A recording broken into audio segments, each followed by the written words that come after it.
નમસ્કાર દર્શક મિત્રો, તમે જોડ્યા છો સાયકલ પ્રયોગ સંચાલિત ઝટપટ ન્યૂઝ અને નવસારી લાઈવ। 2.5 ઇંચ વરસાદમાં નવસારી બન્યું જળમગ્ન।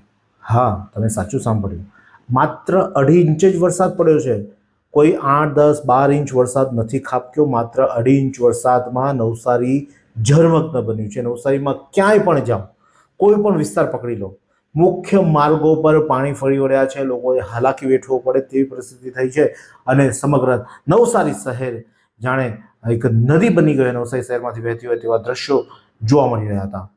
નવસારીમાં અલગ અલગ વિસ્તારોમાં જે પાણી ભરાયા હતા ત્યાંનો અમે આજે ચિતાર મેળવવાનો પ્રયાસ કર્યો હતો। સૌથી પહેલાં આપણે જઈશું લુન્સીકુઈ, કે જે નવસારીનો હર્દસમ વિસ્તાર કહી શકાય, લોકોનો નાસ્તા પાણી કરવા માટેનું મુખ્ય હબ કહી શકાય એવી જગ્યા। એટલે લુન્સીકુઈ લારીઓ જે મૂકવામાં આવે છે ને, લારીઓ પર લોકો બેસીને ખાવાની મજા માણતા હોય, ત્યાં નવસારી મહાનગરપાલિકાએ નવું પરાક્રમ કર્યું છે અને ત્યાં તમને તળાવોમાં બેસીને ખાવાની ફિલિંગ આપી, એટલે કે પાણીમાં બેસીને તમે ખાઓ તેવી વ્યવસ્થા કરી આપી છે।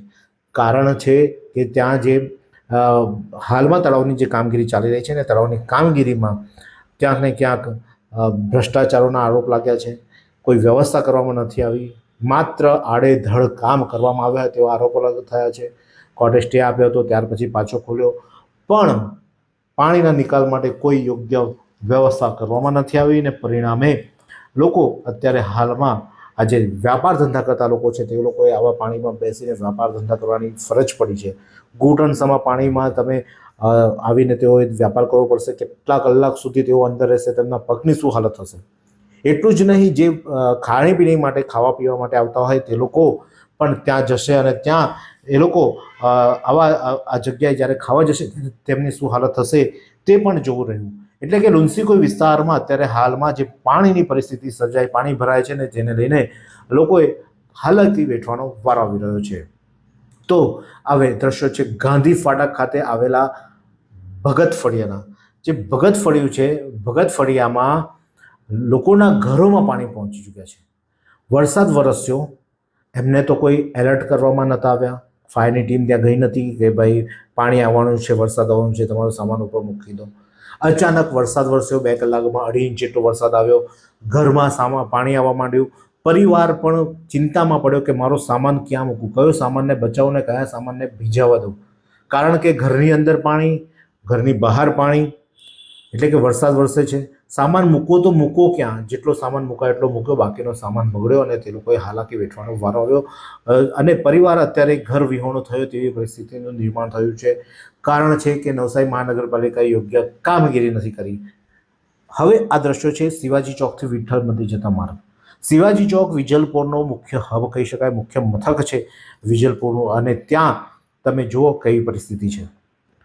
જાણે રસ્તા પર નદીઓ વહેતી હોય। લુન્સીકુઈ પર તળાવ બનાવ્યું ખાવા માટે, તો અહીંયા લોકોને આવવા જવા માટે નદી મૂકી, નદીમાંથી તમે જાઓ, આવો જાઓ અને મજા કરો, એવું નવસારી મહાનગરપાલિકાનું કામ છે। નવસારી મહાનગરપાલિકાએ આ વખતે પ્રી મોન્સૂન કામગીરીમાં શું કામ કર્યું છે તે અત્યારે હાલમાં જનતાને દેખાઈ રહ્યું છે। કેટલા કરોડોનું કામ અને પૈસા પાણીમાં, એવી પરિસ્થિતિ અત્યારે હાલમાં સર્જાઈ છે। અત્યારે વિજલપુર વિઠ્ઠલ મંદિર વિસ્તારના દ્રશ્યો તમે જોયા, શું પરિસ્થિતિ તમે જોઈ। હવે આ બીજા દ્રશ્યો તમને બતાવીશ। આ દ્રશ્યો છે વિજલપોરના જીઆઈડીસીના। જીઆઈડીસી એટલે કે ઉદ્યોગ હબ કહેવાય એને, અને ઉદ્યોગ હબમાં કઈ પરિસ્થિતિ છે તમે જુઓ। આ જીઆઈડીસીમાં અનેક ઇન્ડસ્ટ્રીઓ ચાલુ છે, હાલમાં કાર્યરત છે, અને ત્યાં આ પરિસ્થિતિ છે। ત્યાંથી બાઇક લઈને જવું પણ મુશ્કેલ બને અને કાર લઈને જતાં પણ કેવા હાલત થાય છે તમે જોઈ શકો છો। એટલે વિજલપોર જીઆઈડીસી પણ જળમગ્ન બની હતી। એની પાછળ સોસાયટી આવી છે ગૌતમનગર।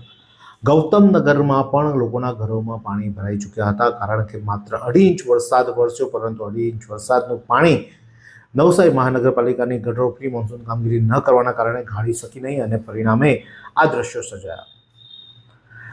એનએમસીના પાપે આશાપુરી મંદિરથી શુશ્રુષા હોસ્પિટલનો માર્ગ પણ પાણીમાં ગરકાવ થઈ ગયો છે। આ જુઓ તમે દ્રશ્યો કે આશાપુરી મંદિરથી શુશ્રુષા હોસ્પિટલ જતો આ માર્ગ છે, વિજલપુરનું મુખ્ય પ્રવેશ દ્વાર કહી શકાય, અને ત્યાં આ પરિસ્થિતિ છે। આ સામે હોસ્પિટલ આવી છે, હોસ્પિટલમાં દર્દીઓ સારવાર હેઠળ હોય અને તેના પરિવારજનો જ્યારે કે ત્યાંથી આવવું જવું પડે ત્યારે આ માર્ગમાંથી આવવા જવાની ફરજ પડે તેવી પરિસ્થિતિ છે. અને માર્ગ પણ એટલો બિસ્માર્ક છે કે ત્યાંથી આવવું જવું પણ જાણે ચંદ્ર પર જવું હોય તેવા દ્રશ્યો જોવા મળી રહ્યા હતા. તો હવે બીજું તમને બતાવીશ કે જે આ નવસારી મહાનગરપાલિકાએ શાંતાદેવી વિસ્તારને જાણે સ્વિમિંગ પુલ મૂકી દીધા હોય ત્યાં એવા દ્રશ્યો જોવા મળ્યા હતા. બાળકો પણ તેમાં મજા કરતા જોવા મળ્યા હતા. અને શાંતાદેવી વિસ્તારમાં અત્ર તત્ર સર્વત્ર બસ પાણી પાણી પાણી જ જોવા મળ્યું હતું. નીચાણવાળો વિસ્તાર છે, સ્વાભાવિક છે, આપણે સમજીએ કે ત્યાં પાણી ભરાય, પણ આવું આટલી હદ સુધી પાણી કારણ કે કોઈ કામગીરી કરવામાં નથી આવી. વોર્ડ નંબર 13 દિલ રાહત કોલોનીના દ્રશ્યો છે, ત્યાં પણ તમે જોઈ શકો છો કે ઘરોમાં પાણી ઘૂંટણ કરતાં પણ ઊંચા પાણી છે, ઘરોમાં પાણી છે. શાંતાદેવી વિસ્તારના દ્રશ્યો છે, શાંતાદેવી વિસ્તારમાં પણ લોકોના ઘરોમાં પાણી છે. વરસતા વરસાદમાં લોકોએ હાલાકી વેઠવાનો વારો આવે છે. અલગ અલગ વિસ્તારના દ્રશ્યો છે. હાઈવે પર પણ પાણી ભરાયા હોવાની અહેવાલ સાંભળી રહ્યા છે. તો જે વરસાદમાં હવે તમને એક એવા દ્રશ્યો બતાવીશ કે તમે પણ કહેશો કે અરે ભાઈ આ શું છે. જુઓ આ દ્રશ્યો છે નવસારી મહાનગરપાલિકાના છાપરા રોડ વિસ્તારના. વરસાદ વરસ્યો અને એમને બ્રહ્મ જ્ઞાન થયું કે હવે આપણે છાપરા રોડ ઉપર જવું જોઈએ અને કામગીરી કરીશું તો લોકોને દેખાય કે અમે કામ કરીએ છીએ. શાંતાદેવી રોડ વિસ્તારમાં નવસારી મહાનગરપાલિકાની ડ્રેનેજ વિભાગની ટીમ કામે લાગી હતી અને તમામ સાધનો ત્યાં લગાવી દેવામાં આવ્યા હતા. તમામ પાવર, તમામ મેન પાવર હોય, મશીન પાવર હોય, તમામ પાવરો ત્યાં લગાવી દેવામાં આવ્યા હતા અને ત્યાંની ગટરની સાફ સફાઈની કામગીરી હાથ ધરવામાં આવી હતી.